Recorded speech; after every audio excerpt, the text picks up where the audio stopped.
C'est pas à la portée de tout le monde de savoir replier une carte, même quand on travaille à l'IGN. D'abord sur les côtés, hop. Ah non, tu vois, je l'ai pas. Ça y est.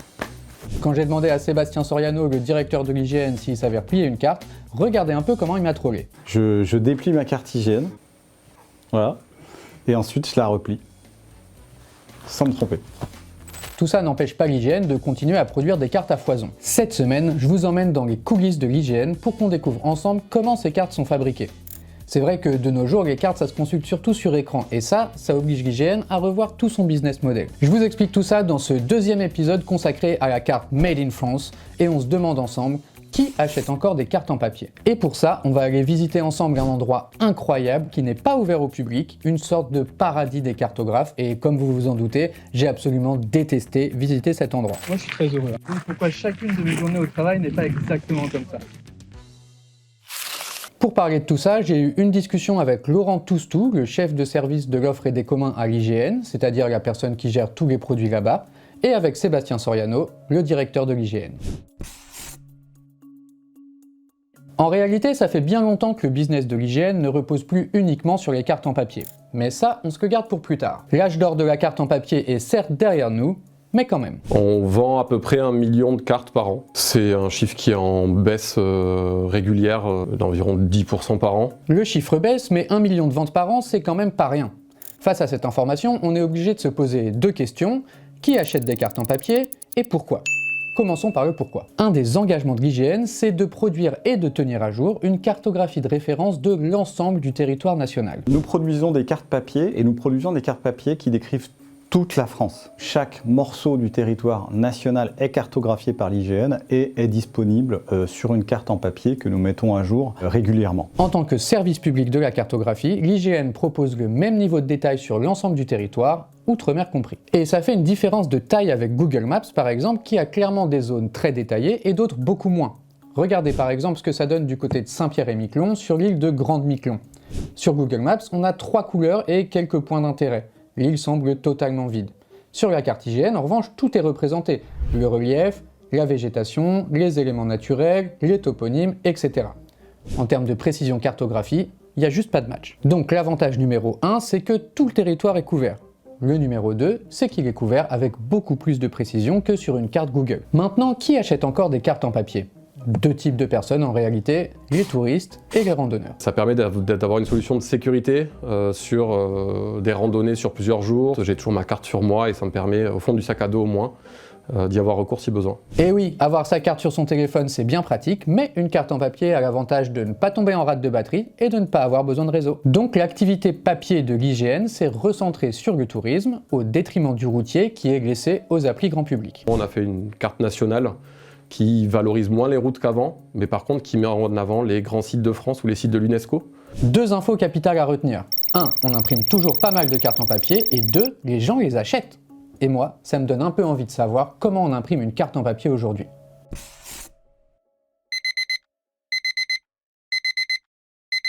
Il y a deux choses qui peuvent me motiver à me réveiller à 5 h du mat. Donner un biberon à ma fille en espérant qu'elle se rendorme, et aller visiter le centre névralgique de la cartographie en France. Ce matin de novembre, c'était l'option 2. Jamais je n'aurais pensé être aussi heureux à l'idée de prendre le train de 7h07 pour Vierzon.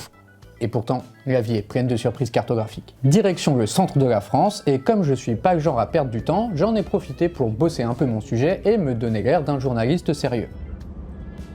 Une fois arrivé à la gare, on est monté dans des voitures siglées IGN, énorme kiff personnel, et on a commencé à rouler dans la campagne du Cher. Direction la bonne ville de Villefranche-sur-Cher. Ici, on est presque pile poil au centre de la France, mais les plus assidus d'entre vous savent que c'est pas non plus le centre exact, car ils ont vu le premier épisode de la deuxième saison de Plan Carte. Les autres, vous savez ce qu'il vous reste à faire. Une petite demi-heure plus tard, on arrive sur le site de Villefranche-sur-Cher, qui est un peu l'équivalent de Disneyland pour un cartographe. Parce que c'est ici que toutes les cartes produites par l'IGN sont imprimées et stockées, mais c'est surtout là que sont conservées toutes les archives cartographiques de la France. Allez, venez, Je vous emmène faire un tour dans les coulisses de la cartographie. Si on est presque au centre de la France, c'est pas vraiment un hasard. Cette ancienne base militaire américaine a longtemps été le centre névralgique de l'IGN, qui y stockait tout son matos et d'où partaient l'ensemble des missions de cartographie sur le terrain. Être au centre du pays permettait de minimiser ensuite les temps de transport. Villefranche, c'est aussi un site qui conserve toute la mémoire cartographique de la France, et même si les plus belles pièces sont parties direction le musée des arts et métiers, il y a encore un grand entrepôt qui y stocke pas mal de matériel d'un autre âge. Une sorte de caverne d'Ali Baba de la carte, avec des machines complètement steampunk, comme ce stéréorestituteur qui permet de dessiner une carte à partir de photos aériennes, ou ce vélo cartographique avec tablette intégrée pour cartographier tout en pédalant. Aujourd'hui, on ne fait plus de cartes en vélo, mais c'est toujours ici que sont imprimées toutes les cartes de l'IGN, et ça se passe sur cette immense imprimante qui ressemble très fort à nos imprimantes de bureau, en plus grande. Les cartes sont ensuite pelliculées pour les rendre imperméables grâce à cette énorme machine qui les sépare une par une avec une souffleuse avant de les imperméabiliser sur cet incroyable tapis roulant cartographique. Et c'est pas la seule machine de ouf que j'ai pu voir. Est-ce que je vous ai parlé de la plieuse de cartes? Visez un peu le monstre. Toutes les cartes arrivent non pliées dans la machine, on paramètre le nombre de plis qu'on veut et hop, la machine plie tout ça au cordeau. Puis le résultat est contrôlé par un technicien, et si tout est bon, alors ça part sur un nouveau tapis roulant cartographique, c'est emballé, et ça ressort de l'autre côté, prêt à être expédié.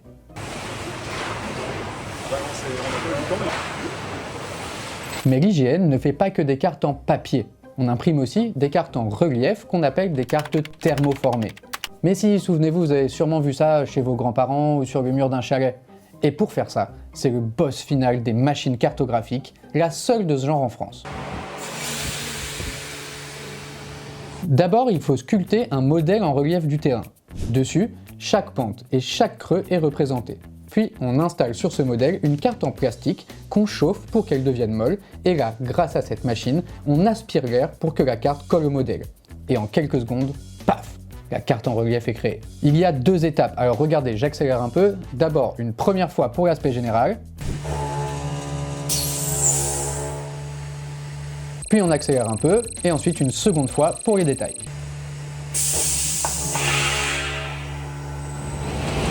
Là, on est vraiment sur de l'artisanat cartographique. Il faut créer ces moules en relief un par un à la main pour pouvoir ensuite mouler les cartes par-dessus.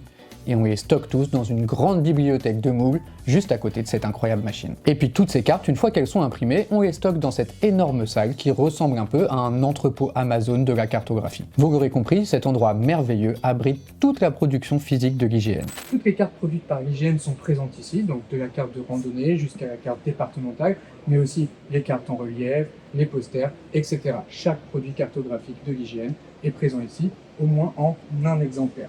Mais on y trouve aussi toute la mémoire cartographique de la France, on parlait du matériel tout à l'heure, mais toutes les archives cartographiques du pays y sont stockées dans des couloirs sans fin, remplis de cartons à dessin ou de tiroirs renfermant des photographies aériennes. Dans ces rayonnages, c'est entreposé toute la mémoire de l'IGN, puisqu'ils conservent un exemplaire de chacune des cartes qu'ils ont réalisées pour chacune des éditions. Et ils conservent aussi ce qu'on appelle les minutes cartographiques, c'est-à-dire les relevés réalisés sur le terrain par les cartographes. Ils sont conservés dans ces dossiers qui rappellent un peu les cartons à dessin qu'on connaît bien. Ici, il y en a plus de 1100 et à l'intérieur, il y a une foultitude de calques et de cartes. Mais ça fait bien longtemps que l'IGN ne se concentre plus uniquement sur la production physique de cartes en papier. Et oui, l'IGN c'est le service public de la cartographie et on se doute bien qu'en 2026, son business model ne repose plus uniquement sur la vente de cartes en papier. Aujourd'hui, la vente des cartes papier ne représente pas du tout l'essentiel de notre activité, c'est environ 5% de notre activité, si je dois donner une estimation. Face à la démocratisation de la cartographie numérique, il a fallu repenser la mission de cet institut. Pendant des années, le métier de cartographe n'a pas tant changé que ça. C'était les outils qui évoluaient et qui simplifiaient de plus en plus la tâche, mais le métier restait plus ou moins le même. Aller sur le terrain pour faire des relevés, que ce soit à pied, en voiture ou à moto. Et puis créer la carte une fois rentré au bercail. Avec le temps, on s'est de plus en plus appuyé sur la photographie aérienne, réalisée avec des appareils spéciaux embarqués dans les avions de l'IGN. Puis les machines se sont perfectionnées et le dessin a laissé la place à la restitution, c'est-à-dire à la science de savoir redessiner à l'échelle et en relief les informations des photographies aériennes.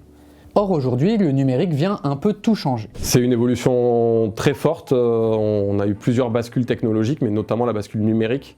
n'a pas profondément changé nos métiers. Ouais. Alors ça veut pas dire qu'il n'y a plus besoin d'intervention humaine, hein, loin de là, toutes les cartes ne sont pas générées comme par magie à partir d'une photo satellite. Beaucoup de tâches sont bien sûr automatisées, mais il y a toujours au moins une supervision humaine à toutes les étapes du process. Avant de dessiner la carte, il faut avoir la base de données, la base topographique, et pour ça, on a besoin d'agents qui connaissent leur terrain, qui ont des partenariats avec des services de pompiers, avec des mairies, avec des parcs nationaux. On a besoin d'avoir des réseaux humains, relationnels, institutionnels qui soient bien établis. Et le cœur du métier aujourd'hui, c'est plus juste la cartographie du territoire, c'est aussi la production de bases de données en appui des politiques publiques. En clair, l'IGN ne vend pas que son fonds cartographique. Elle produit aussi des cartographies sur mesure pour toutes sortes d'acteurs publics. C'est ça la bascule du modèle économique. On a un modèle d'appui aux politiques publiques. Ce sont donc les armées, le ministère de l'Agriculture, toutes les politiques publiques chargées de la forêt, de la prévention des risques, de l'aménagement du territoire, du suivi de la nature et de l'énergie et du climat. Cette information géographique sur mesure, elle va permettre de faire le suivi de tout un tas de phénomènes. Par exemple, pour suivre l'évolution des haies bocagères, pour suivre l'artificialisation des sols, pour suivre un certain nombre de phénomènes, pour mieux cartographier les cours d'eau, pour un certain nombre de besoins vis-à-vis de la biodiversité. Ça devient le cœur de leur activité et plus nécessairement la création et la diffusion de cartes papier pour le grand public. Par ailleurs, l'IGN a fait le choix du libre et toutes leurs bases de données généralistes, qui coûtaient un bras il y a une quinzaine d'années, sont aujourd'hui en accès libre pour toutes les citoyennes et les citoyens cartographes. Une manne en moins pour l'IGN, mais c'est pour la bonne cause. Le choix du libre, c'est un choix d'État. On est un acteur de l'État, on travaille pour l'intérêt général et il a été jugé à un moment qu'il était plus logique d'avoir un modèle économique dans lequel on produisait de la donnée, une fois qu'on l'avait produite, on la restituait à l'ensemble des citoyens et des acteurs nationaux. Donc si vous avez bien suivi, vous voyez qu'on est passé d'une logique de papier à une logique de base de données, qui sont soit assez généralistes et gratuites à destination du grand public, soit créées sur mesure pour les acteurs publics. Au final, papier ou pixel, ça reste quand même le même produit, le fond de carte. Mais il faut bien voir qu'il y a aussi un produit intermédiaire, en fait, partagé entre la carte papier et la carte numérique. C'est en fait les fonds de carte. C'est-à-dire que nous, avant de faire une carte papier, on fait d'abord le fond, c'est-à-dire qu'on fait le dessin, le PDF si vous préférez. Je dirais que l'avenir de la carte, c'est d'abord l'avenir des fonds de carte. C'est essentiel pour un pays de disposer de son propre fonds cartographique, à la fois pour se défendre, mais aussi pour se construire. Une idée qui existe en France depuis les premiers travaux de l'abbé Picard en 1667 et qui a encore de beaux jours devant elle. Comme je lis absolument tous les commentaires, j'ai vu que vous parliez pas mal d'OpenStreetMap sous le premier épisode. Alors plutôt que de le faire rentrer au chausse-pied dans l'épisode de l'IGN, je me suis dit, pourquoi pas faire un épisode spécial sur OpenStreetMap? Alors restez connectés mes petits cartochatons.